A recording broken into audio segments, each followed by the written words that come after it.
Hang on, it's comedy time. A hilarious mix of short, fast, funny featuring today's hottest comics. Get ready, because time flies when you're having funny. I'm Kirk Zipfel, and you're watching Comedy Time. And hopefully you're wearing pants, because that is not sanitary. My mom's adorable, man. She is. She just got Facebook, but she doesn't know what she's doing. She has no idea. Her status update when she first got it said, "I like it on the kitchen counter." I swear to God, that's what it said. So I called her and I go, "Ma, do you know your status update says I like it on the kitchen counter?" She goes, "Oh yeah." It's this game me and my friends are playing. We have to put up where we like to keep our purses. I'm like, oh, cool, yeah. You know how many phone calls I've had today, Ma? My friends are like, bro, did you see your mom's status update? Yeah, it's about her purse. No, with an R.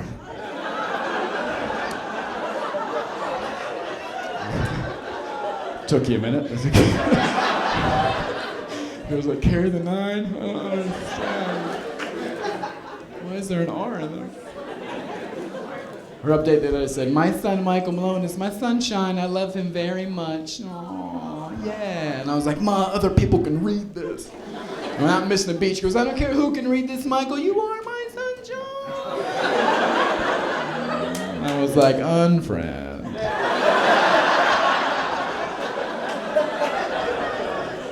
She's gotta learn. She's adorable though. It's just me and her growing up. My dad really wasn't around, so she used to play these little games with me, these little pranks all the time, like just kind of spice things up. We used to play this game all the time called You're Adopted. You ever play that? So my mom would sit me down and tell me I was adopted over and over and over again until I cried. Then game over, she won. It was the best. Well, she took it too far one time. True story. Sits me down. I'm 10 years old, and she goes, "Michael, you're adopted." And I'm like, "I'm not adopted." She's like, "Michael, you're adopted." I'm like, "Ah." She goes, "Michael, you're adopted because I'm a vampire." I'm like, "I'm not a vampire!" Right? Freaks me out. And then she takes it up another level and brings out a glass of blood and starts drinking it in front of my face. Looking back, it's probably like red Kool-Aid or something, but I'm 10, so it's blood, right? And she's like, "I'm a vampire, Michael." I'm a vampire. I'm 10, I'm freaking out, I'm crying. I go running next door to my grandma's house, like, "Mom said she's a vampire, she's drinking blood, and I don't know what to do." My grandma's like, "Well, that's enough. Let's go handle it," right? Grandma's awesome. She comes over, kicks open the door. "Nancy, what's going on over here?"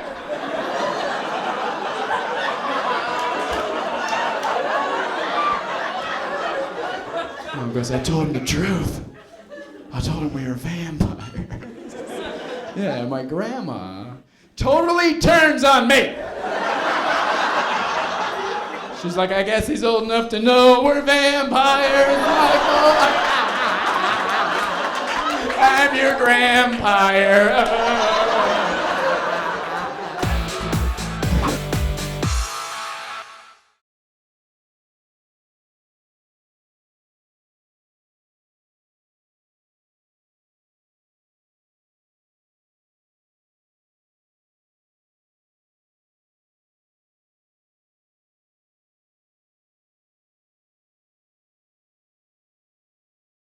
Hey guys, Zoltan here. Have you heard the one about the chicken, the priest, and the rabbi? No? Well, this next comic has. What's going on, guys? Yeah, you guys looking at me. Hey, it's Carson Daly with a Jimmy Neutron haircut. Horrible, horrible. Let's see about round of applause. How many people here in a relationship? Round of applause. How many people in a relationship? Relax, relax. I always like looking around the room because some people don't know if they're in a relationship or not. And they're looking at the person next to them. Should I clap? I don't know. What's going on? Are we hooking up? What's up? Am I paying for this? All right, I'm going to clap. Changing Facebook status right now. I'm changing Facebook status. We're going out. We're going out. This is it. This relationship just happened. Stressful, man. Stressful. It's relationships, man. I I don't even know. Like, I even hate breaking up with somebody. I hate breaking up with somebody. That's the worst. I had to break up with a girl one time because she had bad breath. She had horrible breath. No, it's not funny. It's no, because she would talk to me like this. She'd be like, "Hey, Rob, let's go out dancing. Let's go to a club. Let's do some shots." I'm like, "Hey, Sarah, let's go chew some gum, huh? Blow some bubbles. Let's do shots of scope. Come on, let's do this." Where are you going? Are we breaking up? Are we breaking up? Is this over? It's over? I like the way she laughs. Everyone listen and do what she does. It's just stressful situations. I hate stressful situations. You know what I really hate? I hate using a public restroom. Those are the worst. Like those public restrooms at Starbucks. Oh, forget about it. Those ones with the guy and girl. Like when you're in there and you're like trying to take care of your. I'm keeping this joke clean, but when you're in there and you're trying to take care of your business, you'll be sitting there. Someone, it says locked, but someone always walks up and they just knock on the door. Like, what are you supposed to do in there? Like, who is it? We want none. Go away. Please go away. But this is the part that I hate. This is when it gets really stressful, is because they knock, but then they try to open the door. But it's not a soft opening, you know, it's like a horror movie. You see the door jiggling. Like you see a knife coming underneath and you literally get scared. Hey! See, and what happens is, this is my voice right now, my voice changes. It becomes a little bit higher. You could be the manliest guy in there. And your voice becomes higher, like, hey! Someone's in here! Someone's in here! Occupied! Don't come in! So you get so scared. I don't know what to do. Because that's the most vulnerable position you can be in your entire life. There's nothing you can do in that. You would hate to fight somebody when you're sitting, like, because you know, everyone here has had somebody walk in on them too, right? It's like, and that's the worst, because you don't know what to do at that point. You try to cover up the most important part of your body, and then you put your hand up and you wish it was an X-Men and it got really big. And you don't want to make eye contact with them. No, don't look at me! Don't look at me. I said occupied.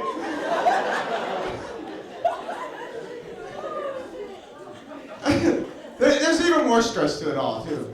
This is when I really hate it, is when you start hearing the conversation that's going on outside the door. You can hear people forming. There's a line forming and everyone's talking about it, like, hey, what's going on in there? Is someone in there? What's going on in there? Is you sure? I don't know. I think it's a girl. Watch this, watch this. Someone's in there! See? Someone's in there.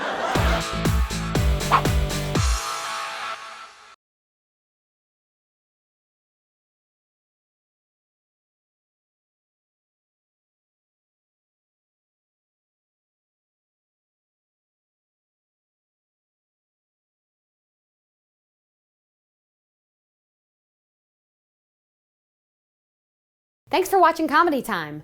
I can guarantee this next comic's funnier than whoever you were just stalking on Facebook. I snore, man. So it's embarrassing to sleep. Like when I flew out here, I told the woman next to me, I was like, I want to sleep now, but I snore, so just kind of do what my wife did. She's like, what'd she do? She nudge you or poke you with her elbow? I was like, no, she ran off with a guy at the Toyota dealership. Good night, man. I'm the biggest guy on the show. I'm probably the oldest guy on the show, too, probably. I'm 46. Supposed to be 47, but my parents held me back 1 year. I'm middle-aged and stuff. I gotta lose 100 pounds, quit smoking, go get my thing, and then whatever thing checked out. Kind of scares me too. I ain't never had that done before. Except for like when I was like 13, that was the assistant coach. I didn't even make the team that year. Somebody's granddad. I got grandkids, man. How about that? I got a 3-year-old granddaughter. She'll be 3 Next Thursday she turns 3. And I called my daughter too. I was like, what do you want me to get her for her birthday? And she said she got a bunch of toys for Christmas. Why don't you get her some clothes? And I was like, what size clothes do you want me to get her? And she said, get her 3T. Because that's how they do kids' clothes. Like a 1-year-old kid, you go to the store, you buy 1-year-old clothes, it fits a 1-year-old kid. Or a 3-year-old kid, you go to Walmart, buy 3-year-old clothes, fits a 3-year-old kid. What if they did that for all of us? What if we just went to the store? I need to get some pants. How old are you, 46? Well, hell, there's a 46-year-old man's pants right there, sir. If you really like this shirt next year, you can have it. Oh, I've outgrown it. Look at that 42-year-old woman trying to wear them 36-year-old pants. Who does she think she is anyway? Married. I'm on my second marriage. I like being married. My wife's cool. I love my wife. You can too. It's only like $50, something like that.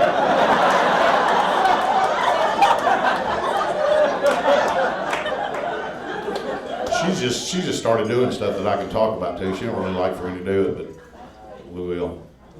Like the Wednesday before Thanksgiving, we went to some friend's house for dinner. And after dinner, they're going to play this little game. They got a stack of cards. They flip the card over and ask you a question. You're on a timer. You got to come up with the answer really fast. My wife goes first. Her first question was, black and white are considered polar blank. What's the answer? Opposites, obviously. My wife says, bears.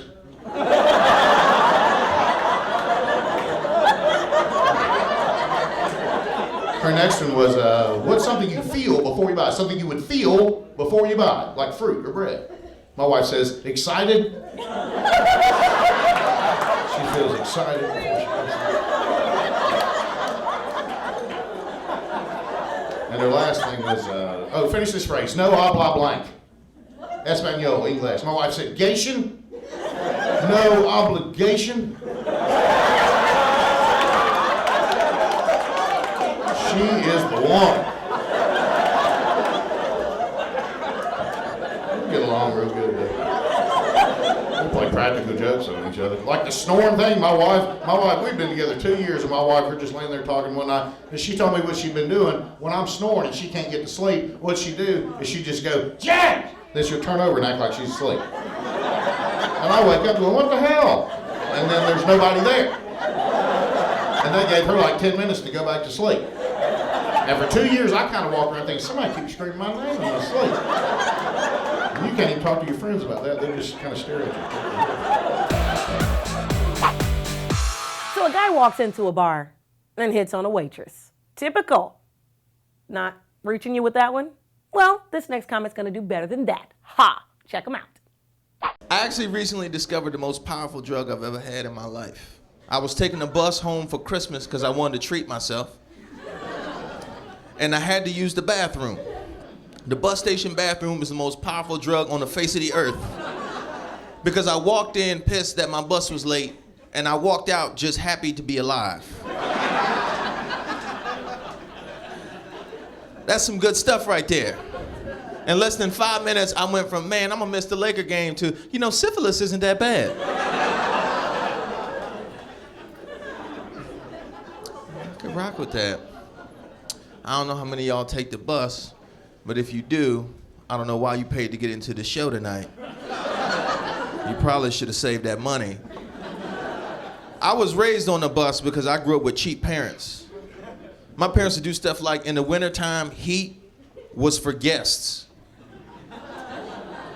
So I'm inviting people over just because it's cold in the house.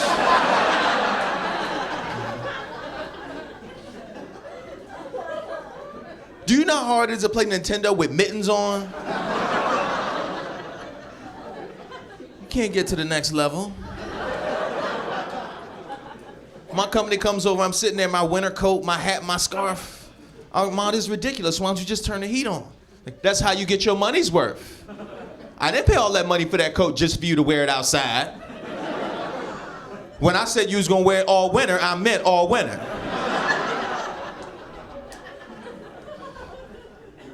I love my parents, but they're what they call old school and what I call racist. It's a very fine line. I got into an argument with my mother once. I said, Mom, ever since I was in the 8th grade and you were working for Sonia Rodriguez, you have hated Latinos. She said, that's nonsense. I have always hated Latinos. Don't you limit my racism. She didn't like my last girlfriend because she said she was too light-skinned. Yeah, to be fair, she was light-skinned because her mother was white and her father was white.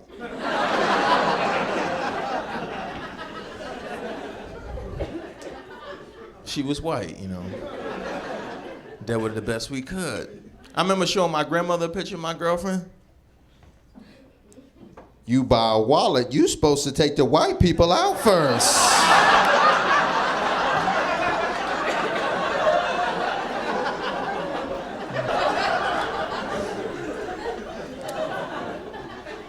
I don't want to call my grandmother old. I prefer the term museum quality.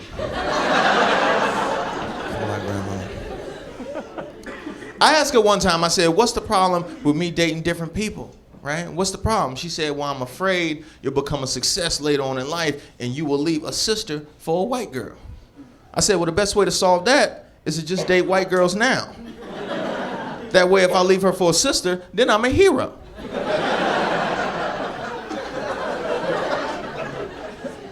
And if later on in life I'm still dating white girls, well, you should have seen that coming. Told you who I was. But it was even because my ex-girlfriend's family didn't like me either. They never approved of the relationship. And I wish I could blame that on racism. But they were really cool at first, then they became distant over time. So clearly, they hated me as a person. You gotta respect that though. I feel like Martin Luther King would have been proud of her parents. Because they didn't hate me because of the color of my skin, but the horrible content of my character.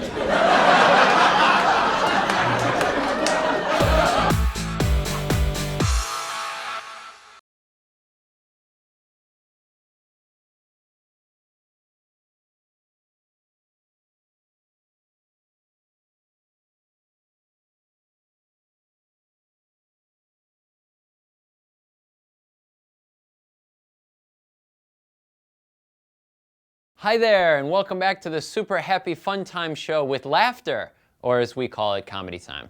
Enjoy this next clip. I just recently got my son skipping school. I didn't quite know what to do about it. When we were younger, we got in trouble. They sent us to our room. He has internet, cable, the Xbox. Hell, I hang out in his room. I didn't quite know what to do, so I got up the next day and said, here's the deal, buddy. 6 months, no cell phone, no internet, no cable, we're gonna delete your Facebook. Or, you could come with me, do exactly what I tell you to do for the next 2 hours. Because B, we'll do that one.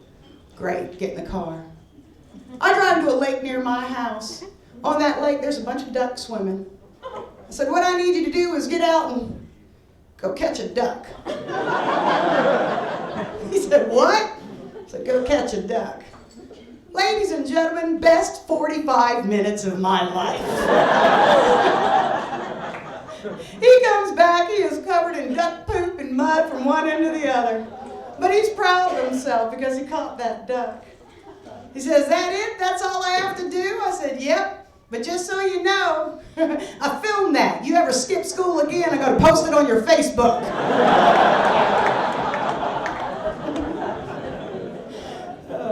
Actually, I also raised 2 teenage girls, my nieces, a little bit older than my son. I'm going to take a moment to brag. The oldest one is getting her master's in business. The second one, thank you. The second one is in her 3rd year of getting her electrical engineering degree.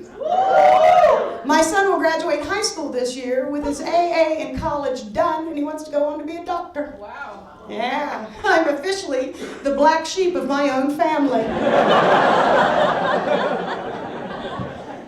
Problem comes when they're little. They say the really cute things when they're little. They do. My guy was about 3 years old. He came up, he's like, Mom, there's a monster that lives in my room. I said, oh, sweetie, I know. That's why you have that room.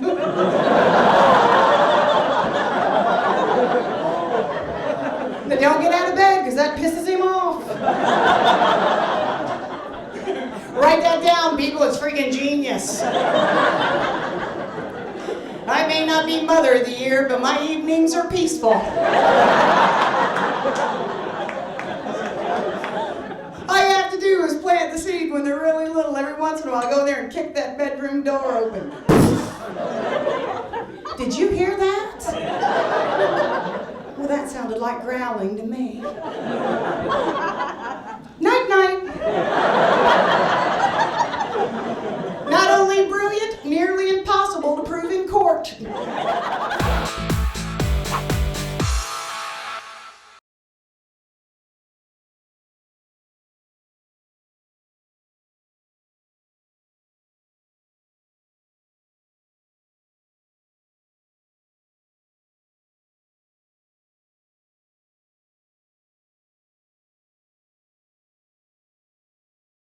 Comedy time. Making people laugh since 2004, which means we're still pretty young. I guess that explains why occasionally we cry when we drop our juice box, and every now and then we wet our pants. You enjoy this next clip, and I'm gonna lay down for a little bit. It's nap time. Hate feeling like an idiot. I do that all the time, and I feel like a moron. Everything that, you know what makes me feel the dumbest at this point in my life is every school picture of me ever taken under the age of 12. Those are the worst. Has that ever worked out for anybody in the world? Has anybody ever looked at a picture of themselves taken under the age of 8 and thought to themselves, yes, I am so glad I wore that Ninja Turtles sweatshirt that day. Oh! With my lucky SpaghettiO stain on the neck. Was I eating that for breakfast? I think there are conspiracy school pictures because we still take them. And they always ruin your life in the future because every picture of me under the age of 10, worst hair day of my life. I have Cheerios and yogurt stuck to my face. It just looks like every morning on picture day, it was an emergency that we left the house. You know what I'm saying? Like we barely made it out of the bunker, like bomb rate evacuation sirens are going off. My mom kicked in the door. Bring out of it! What's happening, Mom? Quick, put this tiny sweater on. But I gotta take a shower. There's no time for showers. No heroes right now. Hold on to this humongous envelope full of nothing but change and run to school, all right? I want to hear you cling-clang down the driveway for no reason. That's hilarious. But here's who I blame the most for that disgusting school picture cycle continuing, is the photographer at the school. Because that person's a grown-up, all right? They know where this thing ends. Yet somehow they still can muster up the dedication to their life-ruining craft, right? To just look at all these little kids through a camera lens and go, you look great. No, I'm really glad you wore a turtleneck shirt today. Trust me, that's a great look, timeless. Yeah, you tucked that shirt into your jeans.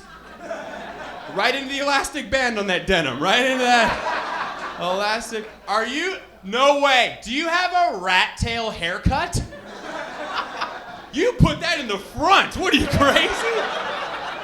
Chest out. Be proud of that. Just the dedication to terrible hairstyles. We're going to have my assistant put some beads in it real quick, because that's going to complement the laser effects. We're going to fire through the background of this thing for no reason. Actually, you know what? Let's go big with this masterpiece.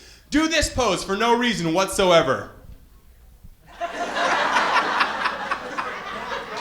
You're missing a tooth. You look like a hillbilly cheerleader. That's a great look. You look like a hillbilly cheerleader. Listen, I gotta go. You're all wonderful people. Thank you very much.